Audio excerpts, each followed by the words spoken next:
कि बहुत कम लोगों को पता होगा कि भोजपुरी के एक शेक्सपियर थे जिनका नाम था भिखारी ठाकुर, और वो नाई समाज के थे, आजादी। उनका जन्म हुआ था 1887 में, और वहां से निकल के छपरा के एक दूरगामी गांव से निकल करके वो कलकत्ता गए, जहां नाई का काम करते थे। लेकिन पता नहीं उनको उस काम में पसंद नहीं आया और लौट करके वापस बिहार छपरा में आ गए। और उसके बाद उनके बारे में जो कहा जाता है भोजपुरी में, उनका जन्म 18 दिसंबर 1887 को हुआ और मृत्यु 10 जुलाई 1971 को बिहार के सारण जिले के कुतुबपुर दियारा में पैदा हुए भिखारी ठाकुर एक चर्चित गीतकार, गायक, नाटककार, नृतक और सामाजिक कार्यकर्ता थे। ये कभी स्कूल नहीं गए, लेकिन एक जाने माने कलाकार के रूप में उन्होंने बेटी बचाओ का आंदोलन उस समय शुरू किया, सामंतवाद के खिलाफ लड़ाई उस समय लड़ी, और एक बड़ी भूमिका आजादी के लड़ाई में उन्होंने अपने लेख और गीत से किया।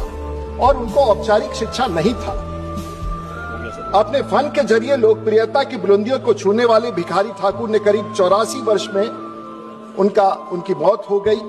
भिखारी ठाकुर अपने बात समाज को सामने रखने में कभी डरते नहीं थे। हालांकि वो पिछड़ी समाज से थे, नाई जाति से थे, और आज भी गांव गांव तक उनकी तुति बोलती है, उनके लेखनी का, उनके कलाकार का, उनके गीत का।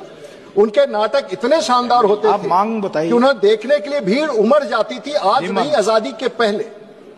और वो उन्होंने देश के सामंतवादी संस्कृति व गवई लोगों पर चढ़े हुए जातीय समुदाय व रंग के खिलाफ गीत गाते थे और लोगों को जगाते थे।